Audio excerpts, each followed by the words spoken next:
Thank you. Good afternoon, everybody. Thanks for taking the time out to come and listen to me yak for a while.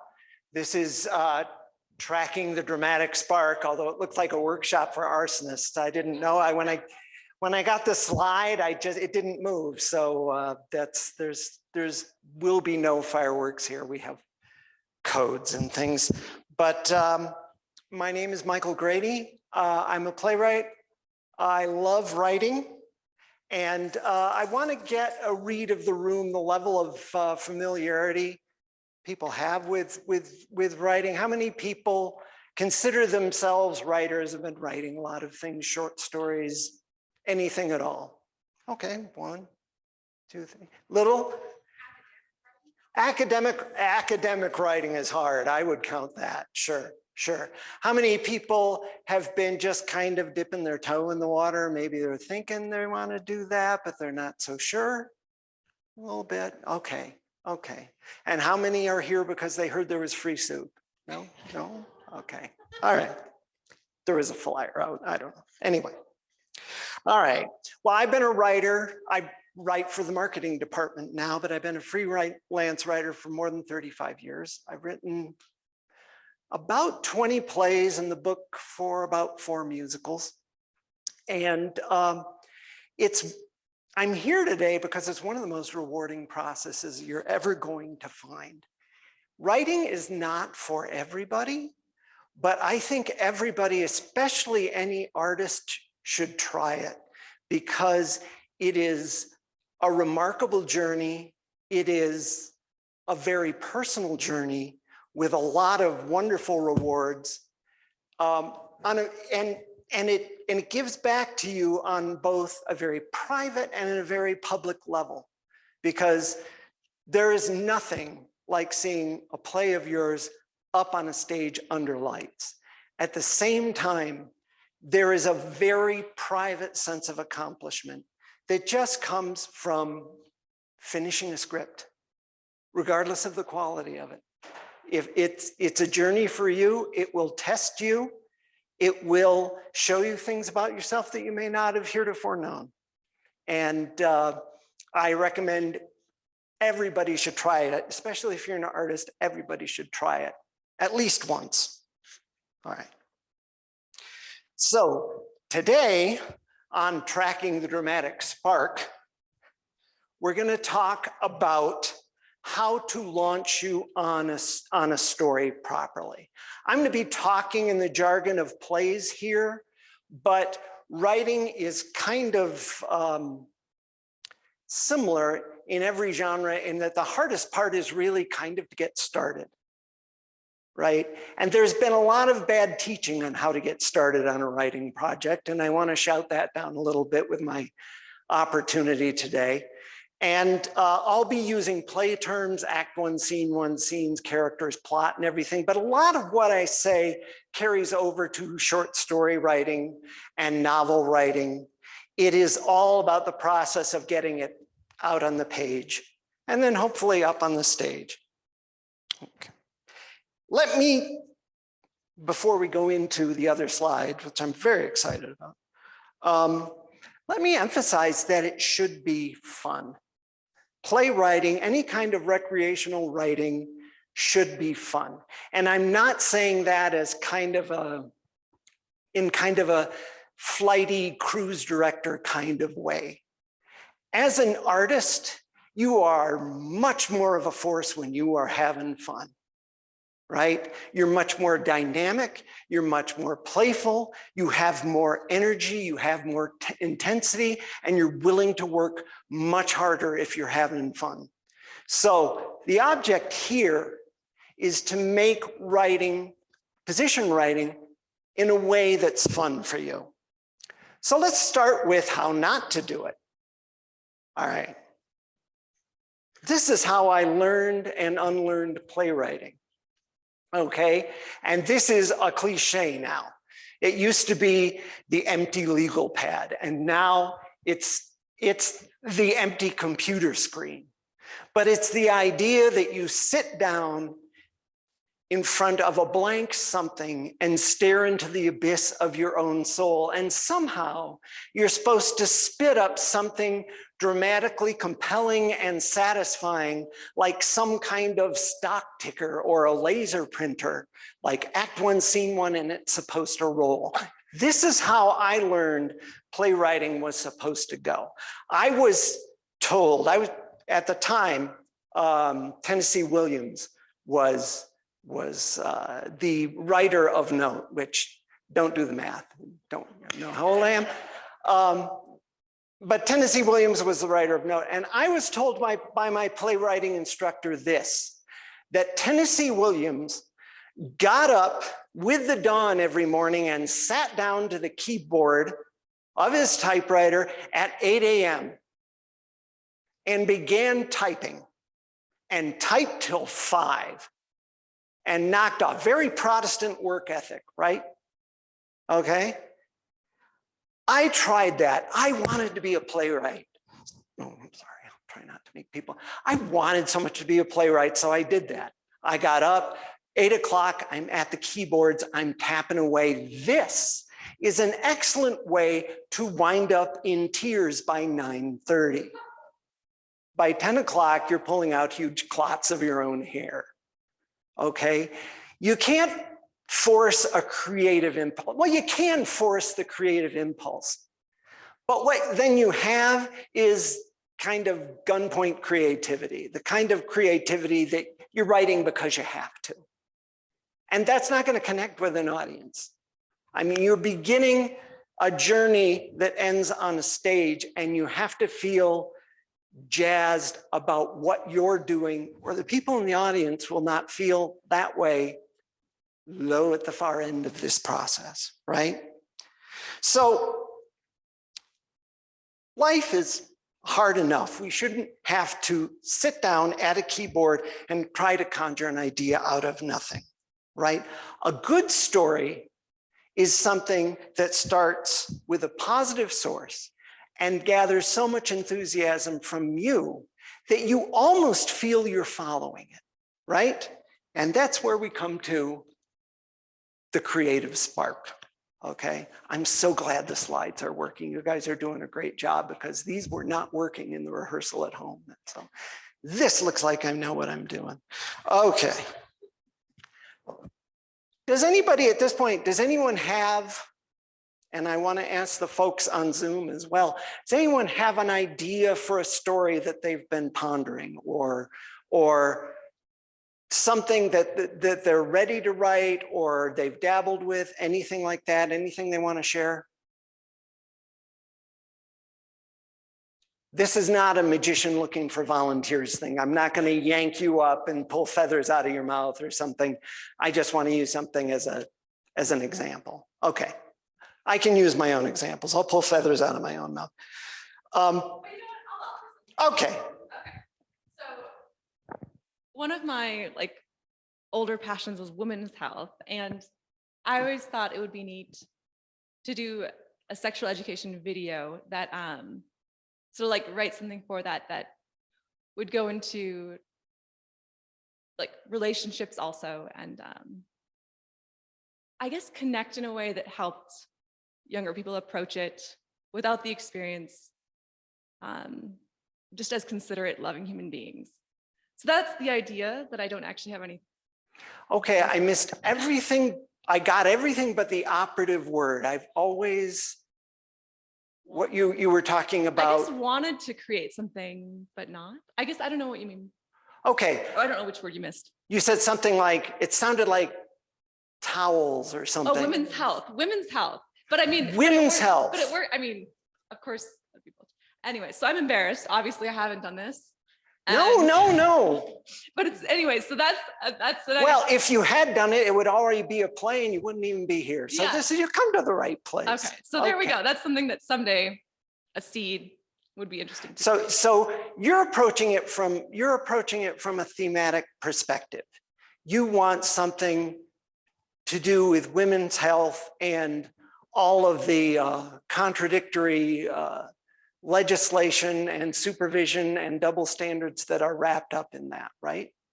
Yes and no, a little Okay. more apolitical rather than one side or the other. More just Okay. like helping humans be kind to one another rather than like, anyways, yeah. Okay. Something like, what is the animated, the red panda, Oh, I have no idea. Turning Red. Thank you very much. Maybe that's something I should see. I don't know. But yeah. You should. I think it's very interesting. It's a very interesting story because it takes that same kind of idea, you know, without the political underpinnings. It just follows a 13-year-old girl through, you know, her sexual awakening period in a way that's not, you know, threatening or controversial or something like that. Okay, that's a good one. That's a good one. Because it observes Article 1 of what a good idea, what a good creative spark has to have, and that is, it has to have your excitement behind it, right? It has to have something behind it that draws you to it and makes you want to crawl inside it and live in it a while, right? And that's what we're looking for, and that's where you should start. Not at the blank page, not at the keyboard, but this is something I feel strongly about, right?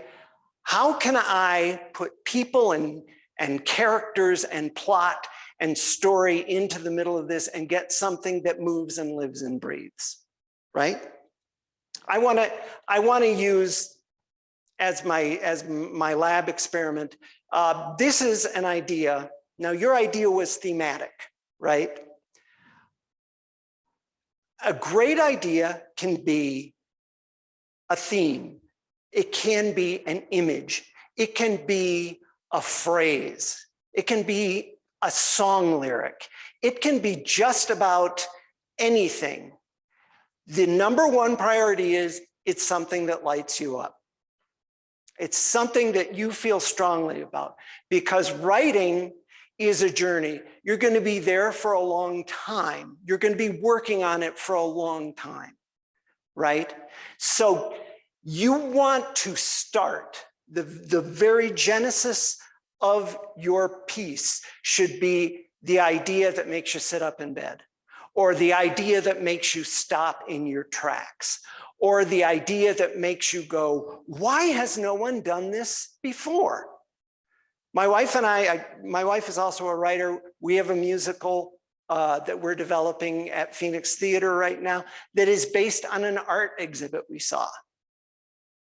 And it's based on a wonderful arts exhibit that we saw in Los Angeles 20 years ago. And it's art from the students of a wonderful artist named Friedel Dicker Brandeis, who could do virtually anything, and long story short, wound up in Theresienstadt during World War II and taught art. And we just went to that exhibit that day, and we were driving home going, how is this woman not famous? Those are the things you want to start with. The rest, the act one, scene one, that all comes as long as you work the idea. And now we're going to talk about working the idea. Again, you can get your idea from anywhere. There's no sacrosanct writer's fortress of solitude where good ideas wait to be mined.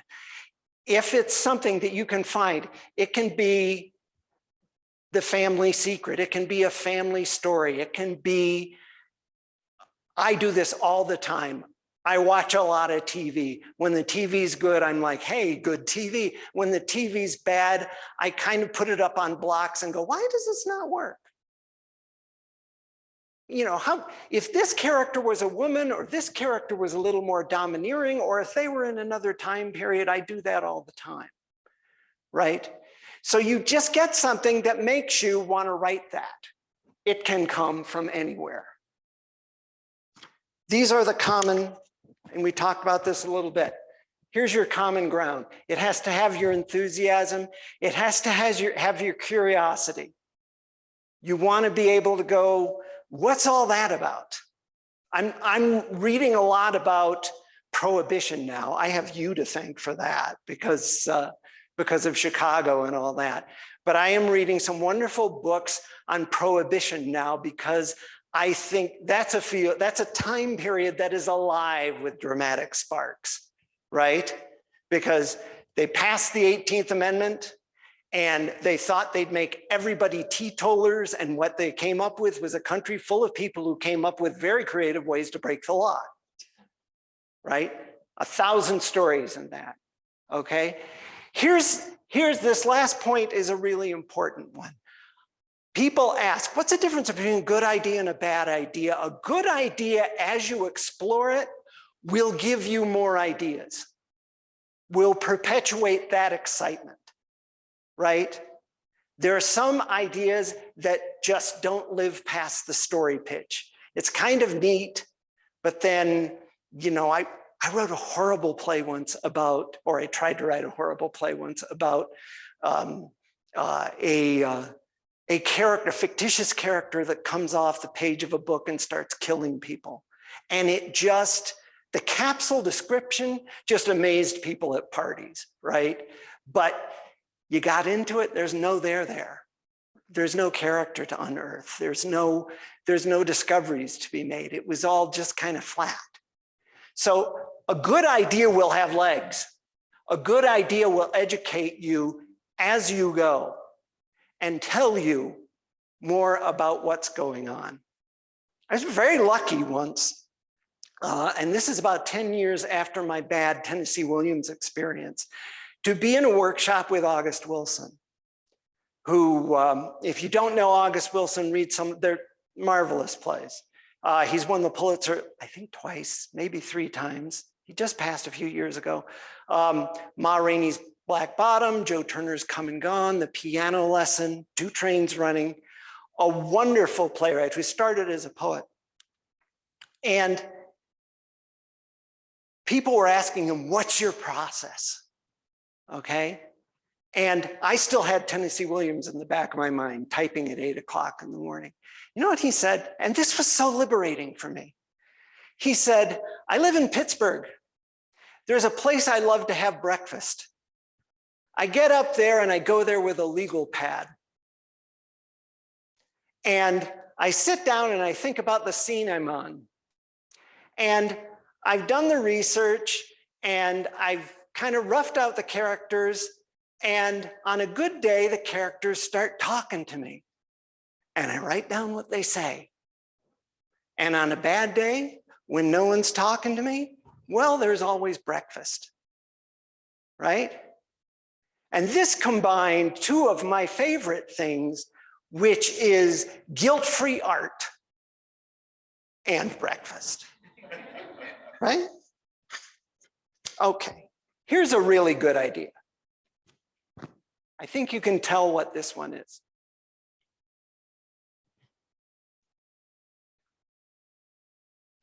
This is, of course, Harper Lee, author of To Kill a Mockingbird. Okay, and this is a wonderful synopsis of what she was going for. I'm sure she didn't start with that. I'm sure she wanted to write about her father, who was an attorney in Macomb, Alabama. But it becomes this, it evolves to this. And why does it do that? Because you put in the time, you create characters, you create situations, and then you listen to them and you grow to this. That's one of the marvelous processes about playwriting, is you start out with enough to get going. And if you put in the time and listen and do the work, you wind up with very much more. All right, step 1 centers on the idea. You get a good idea, that is the pearl in the oyster, right? That is the raw, precious ore or whatever. You write that sucker down, right? Don't, and I've made this mistake, don't wander around with it rattling your head until like a week later you kind of know what it is. The moment you get it, the moment it latches onto you, write down everything you know about it, right? Right down to the ground. okay? You'll be really glad you did this later, okay? Once you get the idea laid out, because here's a good reason to write it down. First of all, you don't forget it in total.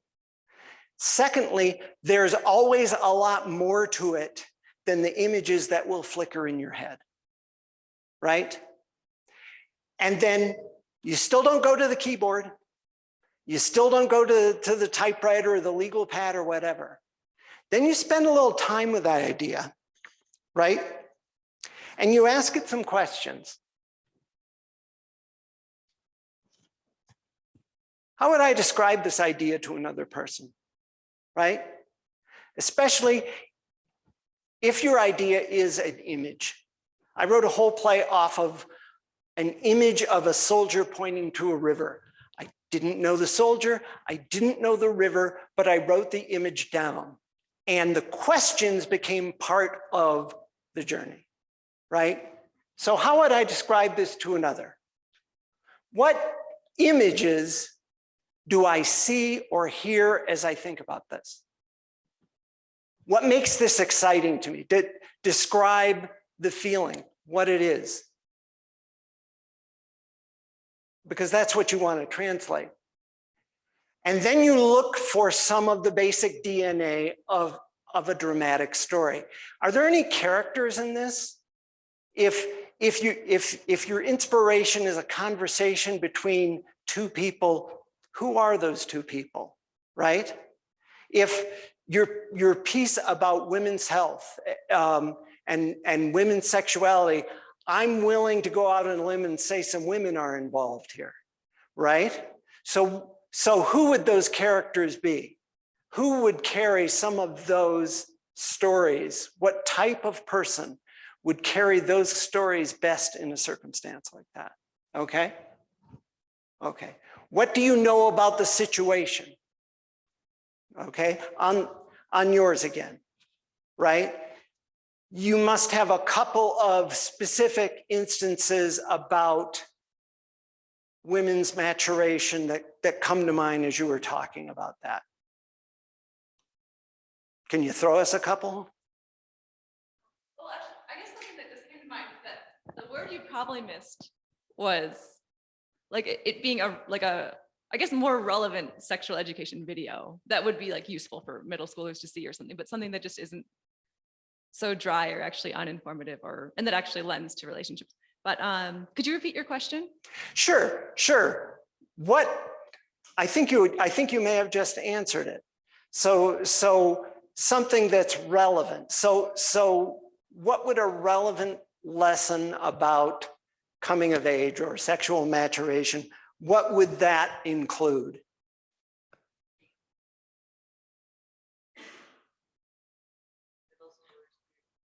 Excuse me? Like middle school girls that are talking peer to peer. I guess Middle school girls talking peer to peer. That's a good one. that's true. Mhm. And then I would also say, I mean, this is kind of a funny way of saying it, but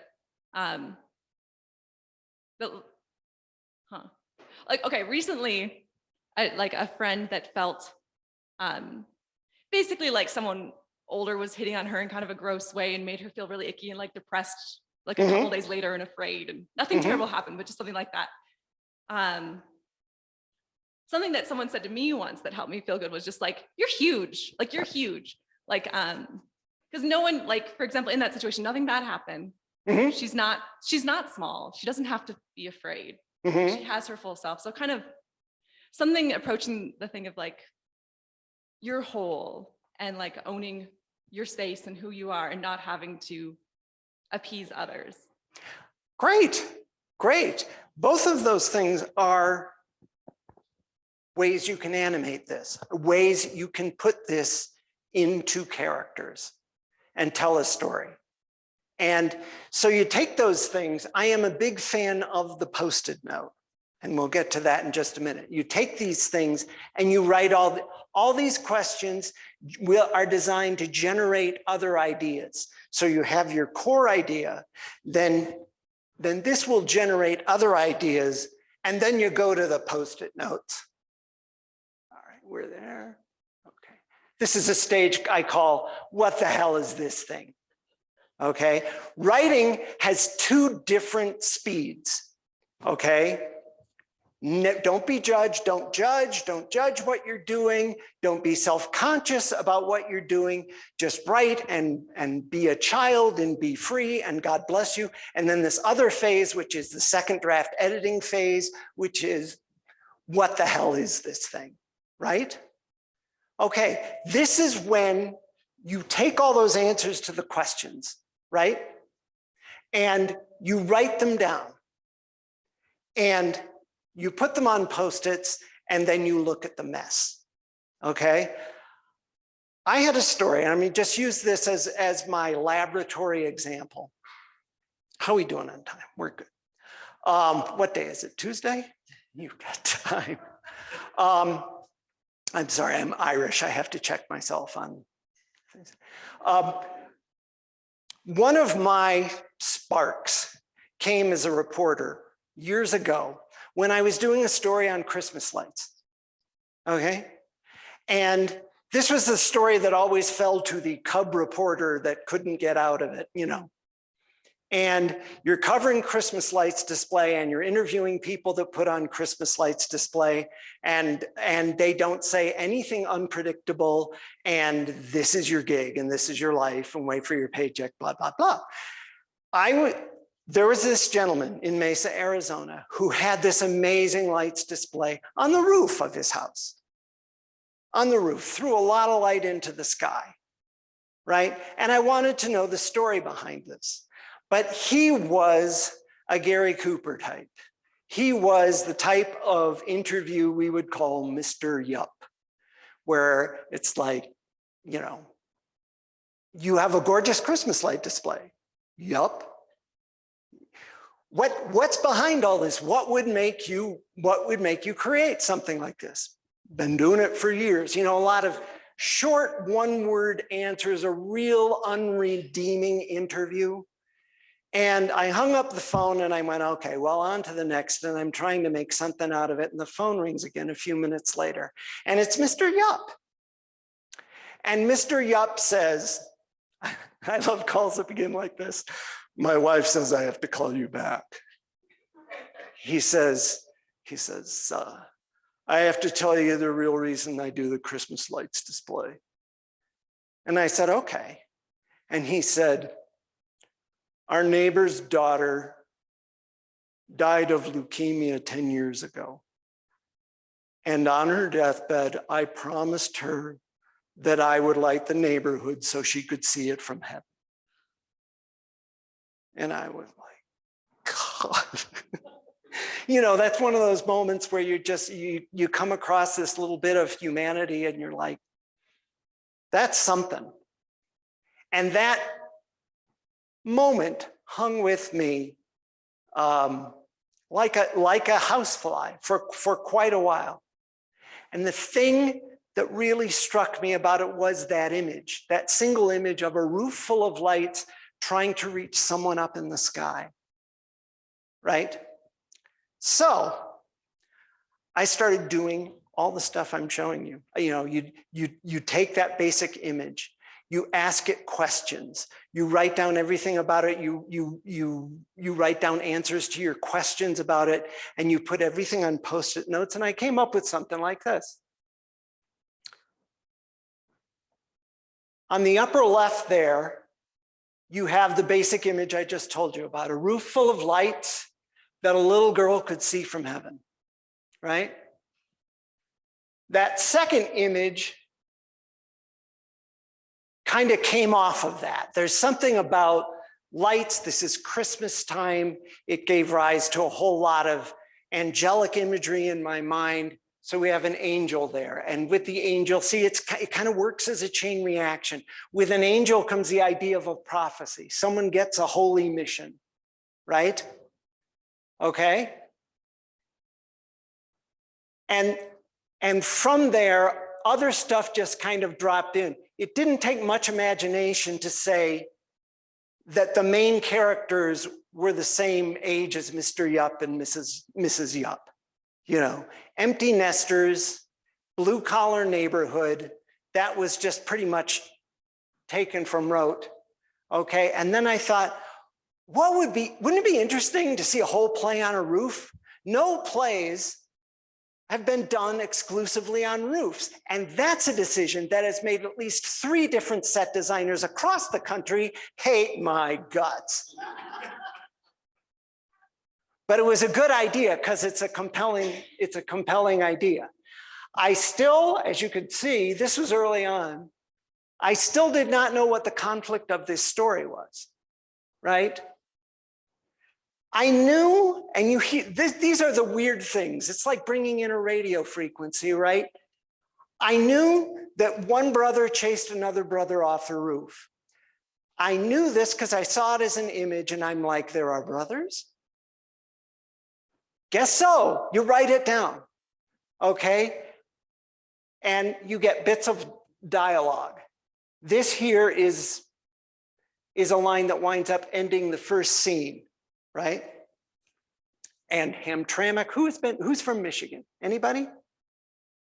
Hamtramck is a perfect place for all this to take place. So it's just, it comes up. Anyway, so you get all this stuff. You contemplate, you ideate, as they like to say in the corporate world. You write down as much as you can, right? And then you look for connections, right? You were talking about an older man hitting on a younger girl and the younger girl discovering that she is huge. That would be a great scene. That would be a great initial scene. You could write that and see where it goes, right? You mentioned a conversation between middle school girls. I mean, if you haven't seen the, thank you. Are you in stage management? Because if you're not, you should be. Line. Yeah, be a good movie to see. Because there's lots of intrigue at that age level, and it's not very seen and it's not very articulated on these days, right? So what makes a good scene? You try to connect things together and then you write what you know. And it's going to be really messy, okay? Because again, back to the blank space, back to Act 1, Scene 1, curtain goes up. Nobody writes that way. You're not emotionally connected to the beginning of the show. If you're an audience member, you are, but if you're creating a story, you're probably resonating emotionally with something that's more toward the middle. So write that. And as you write it, and August Wilson was right, as you write it, what you write will inform you what to write next. And if there's a downside to it, you go back asswards all over the place, right? It's not easy, it's not messy, it's an up and down plot, there's things you have to revise along the way, but you will have something that is enthusiastically rendered and heartfelt. And that's what you need, because that's something you cannot fake. All right, I like this metaphor. I do write with outlines. People have asked about outlines where you do say Act 1, Scene 1, 2 characters come in, they discuss A, B, and C, you know, and these plot points are observed. You get there, but you don't have to get there immediately. And it's better if you don't, I feel, because you can experiment a little bit, right? You can find out, you know, who the young woman who is huge is, right? Or who the older guy, slightly pathetic guy hitting on her is. Sounds kind of like minor character to me, but you never know. It may surprise you. Who are the middle school girls? We don't know yet, but these are things you can discover. I had 2 brothers running each other off a roof. I didn't even know they existed. So this is how this works. But the jigsaw puzzle is a good metaphor, because what you wind up with are tiny little clots. You know how you have like the corner of a jigsaw puzzle and you have that little chunk that you think goes over here by the clown's foot or whatever, and then you have this other thing over here. You write those islands, and then you write to connect those islands.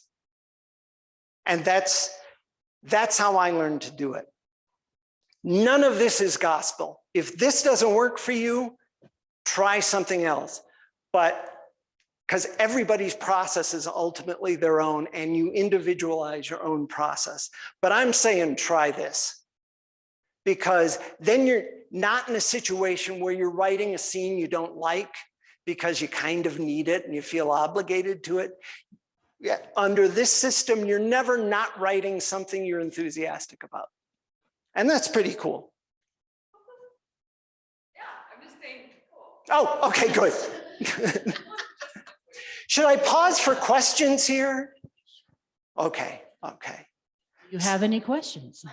All right, here you go. Ash was talking about her story and you had the connection. Mhm. I thought, and these girls in middle schools, I thought for me, it would be connection to self, Mhm.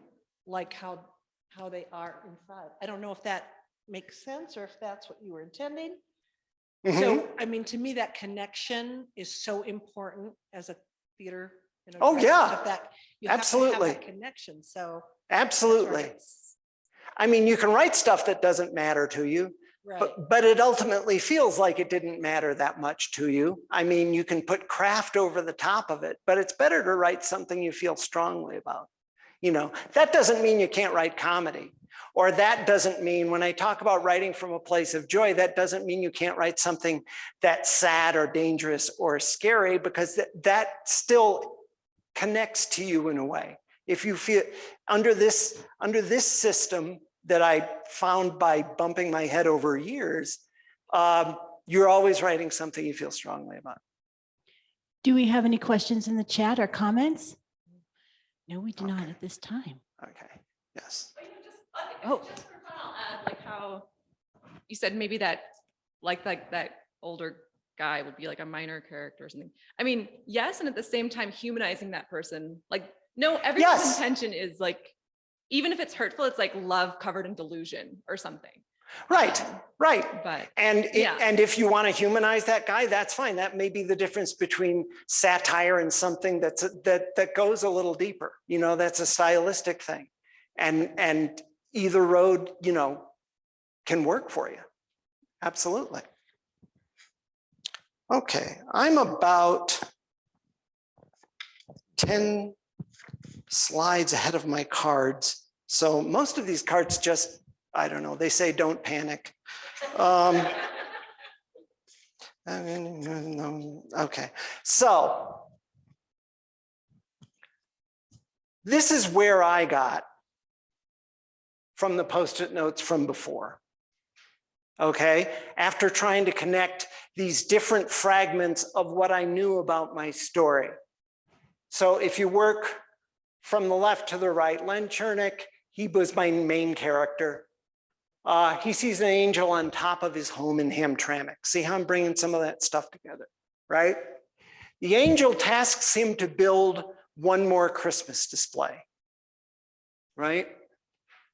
Len and his wife, Wendy, again, he's married. He has a wife named Wendy. Can't do it without calling their adult kids home to help. One of those kids has converted to Judaism. I think that's by conflict, right? Okay, and this is the center of it. This is the heart of it. And this wasn't something I arrived at immediately. It was like 2 or 3 steps down from that initial spark image. He has to fill what he thinks is a divine task by playing outside of the rules of what he has learned is right and wrong as a Christian. So, and that's the tug of war. And that's the center of, this is a play called Lights. That's the tug of war of this piece. And if you look through all of this, this is not a whole outline for a play. This isn't Act 1, intermission, pick it up at Act 2, and take it to the end. This is enough to get me started, right? If you, and I've done this before too, I've made this mistake too. If you assiduously outline every moment in your play before you start it, what you have is an incredibly well-organized piece, right? But it's like a wedding that goes off without a hitch. How many of you have been to weddings that go off perfectly? No one says an embarrassing thing at the reception, right? No one falls down walking up the aisle, right? It's beautiful, it's wonderful, everything it says is great, and then you can't recall them, right? 6 months from now. It's the one where the bride's mother was throwing up into a plant, or or a food fight started, at the reception line, or somebody got drunk and settled. It's those little variations that make something memorable, right? A lot of people love outlines, and I kind of go back and forth between an outline and this, because I love this mess. This mess has more surprises. And if you do write from an outline, just be prepared to ditch it every once in a while. Okay? It'll keep you from being boring. If you're all this all the time, you're going to have one heck of a time sorting it out into a story people can decipher.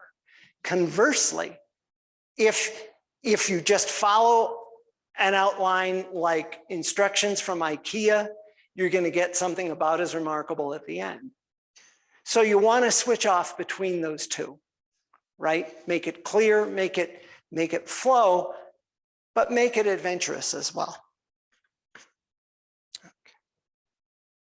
And now you have enough to go back here, right? Because you're not trying to pull the first scene or the first speech out of thin air. Now you have something, you have a story, you roughly know where it's going, and you improvise your way there with dialogue and action, right? Okay, now that last sentence is the trickiest part of playwriting, dialogue and action. So in the time we have left, unless somebody has a question or wants to stop or, oh, okay. Let's talk a little bit about dialogue. I think all this other stuff we've been talking about is more important to have down before you begin playing with dialogue. And I'll tell you why. Dialogue is the funnest part of playwriting. Dialogue is awesome. I came to playwriting from acting, and dialogue is an egotist's dream because you get to play every single character. You give every one of them voice. It's wonderful. And people have said to me, I do separate workshops on dialogue, and people have said to me, I can't write dialogue. How do you write dialogue? And the answer is, yes, you damn well do know how to write dialogue. If you've ever had to ask your boss for a raise and had to play out a conversation in your mind that drags over to how much you're getting paid and how much you've written dialogue. If you've ever driven away from an ex, griping into the rearview mirror about what you should have said or how the conversation, you've written dialogue, right? People run into a lot of trouble because they think dialogue should be carved. It should be gently crafted word for word, sentence to sentence. And that'll drive you crazy because that's not how people speak. Most of the time, people speak with only a little more reflection than how they breathe. And dialogue is something that flows. The best comparison I've ever heard to dialogue and what it should be, it shouldn't be carved out or typed word for word. It's kind of like jazz music. It's improvisation, right? So once you get an idea of what your scenes are, once you get an idea of what your characters are, you put two people in a circumstance and just play some jazz, have them start talking to each other. The thing about teaching dialogue, I'm a little shy about it because you don't want people, it's like a golf swing. You don't want to overthink it. When it's going right, you don't want to overthink it. The other thing about it is, don't be afraid to waste pages. Don't be afraid to go way wrong trying to write a character or trying to give that character a voice, because that's what rewriting is for. And you'll find a lot of the things you're concerned about will address themselves as you write. As you write characters in conversation, they will begin to become distinct from one another, especially if you have each character oriented toward what they want. Everybody enters a scenario with a need and an objective, and they're using dialogue as a way to get to it, right? And how they do it and what they do and how they manage with other people, that's the behavior that tells your story. And that could be a tremendous amount of fun. Right.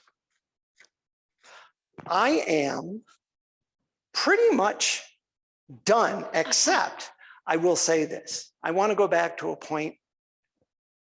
I want to leave you with this. I don't want to gloss over this. I think everyone should try writing because it gives you two things.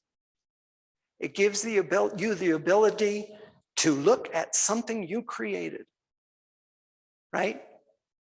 And when you create those of you who are artists know this, when you create something separate from yourself, it's kind of an amazing thing. I mean, short of having children, it's one of the most amazing processes you're going to see. You know, because it's like, this is part of you, and yet it's not. It's part of what was inside you. It was part of this intellectual journey you took, but it's also part of your life experience. You'll see your dad or your grandmother or your ex-boyfriend or girlfriend coming through in some of the characters. It's an amazing journey. Okay, so you have that amazing thing. And then the process of writing changes the writer, which is really cool because you make discoveries. You're not only testing yourself, but you're making discoveries about yourself. And that keeps you fresh, that keeps you inspired. And if you're inspired, you're open to writing more plays. So that's all I got. Quick question. Yeah. Do you tend to use the same techniques when you're co-writing? Somewhere my wife is laughing. Yes, but, and co-writing is an interesting process, because you're brokering with another person. And if you do it right, my wife and I are very different style of writers, and we have this technique we call arguing a lot. But it works because she covers my weak spots, I cover hers, and you learn how to integrate that. And you have to be giving in a collaborative process. You have to be willing to go, maybe this isn't the best choice. That's a hard thing to learn, but you eventually do. Questions in the chat? Not right now. Okay. I have a question. Yeah. So you were talking about August Wilson. Have you ever had that experience where characters talk to you? All the time. All the time. Okay. All the time. It's usually, and this is like manna from heaven, it's when you're at a point between draft 2 and draft 3 and there's something not working, that one of your characters pipes up and you'll hear a turn of phrase or a slight pivot of subject matter that you yourself didn't anticipate. And it's your voice, your ideas, your creativity coming back but it's coming back from the bones of the play. So instead of this intellectual exercise, right, you're, you know, you're finding something. August Wilson told a wonderful story about the beginning of the piano lesson where I think it's Boy Willie is talking about this hand-carved piano. And he was saying that began, he was just first drafting. And he was telling himself the story through the character. And he's like, oh my gosh, this is the play. So the amount of things you can discover are pretty remarkable. Any other questions? We have one here. So my question is, why theater and why instead of novel writing? Sorry, I wasn't here for your bio if you did a lot of novel writing. And what do you see the major difference there as far as your writing techniques? That's a really good question. Why theater is, I started out as an actor, okay?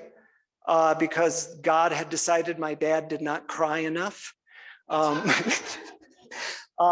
No, he was actually supportive. But I started out as an actor, and theater has always been kind of close to my heart.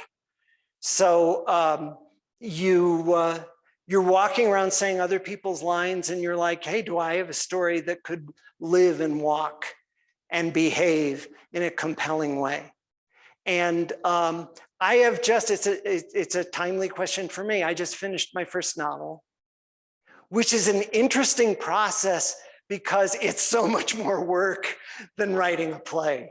Because a play is like broad brush stroke. I mean, it's not simple, but you're using mainly dialogue to get around a narrative, right? In a novel, right? You bring your own voice in it. As an author, you have to say how people look. You have to kind of point the reader at different places. And it's a ton of work. It's rewarding. It's wonderful in its own ways, but they're different muscles to draw on with some of the same basic storytelling principles. Questions? Anything else? Then please help me thank Michael Grady for coming to see us today.